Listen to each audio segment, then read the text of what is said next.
On the subject of race, something that's always fascinated me is the difference in standards of beauty that exist throughout the world. I'm fortunate in that I get to travel a lot. And one thing that I have noted is the fact that different cultures, different countries, different societies view the subject of physical beauty in a completely different way. It varies from culture to culture, from country to country. This first was brought home to me on a trip to Cambodia, where I remember sitting in a cafe in Phnom Penh, watching the people walk by, and for every 10 Cambodians that went by, there would be one European, and I drew some fairly odious comparisons. I remember thinking, good God, we white people are hideous, ugly people with, our great big huge noses and our facial hair and body hair and bellies, just not good looking at all. Whereas the Cambodians, you rarely see an ounce of fat on them. They got beautiful straight silky hair. They did very little body hair, lovely complexion. It just seemed to me to be unarguable that the Cambodians were a better looking race than white people. And now this is not to say that I'm one of those white guys that has a thing for Asian women. It just seemed to me to be just fairly obvious. Well, come to find out later on, the Cambodians saw things the opposite way. They thought that we are good looking, that we are ultra attractive people, white people,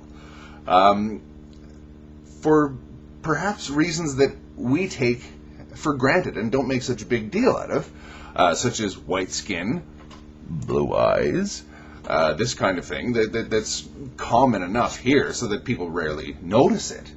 But in Cambodia, that's the mark of extreme beauty. So there's not just one standard to this, and this is something that I also noted in places as diverse as Sri Lanka and India, the Philippines, China. They see Caucasians as quite attractive.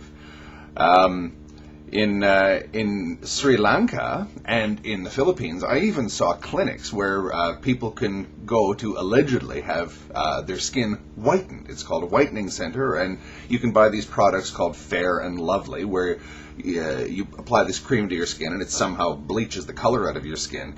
Now, why anyone would want to do this, I don't understand, because South Asian and Southeast Asian women, to my mind, one of their most attractive qualities is that lovely color of their skin.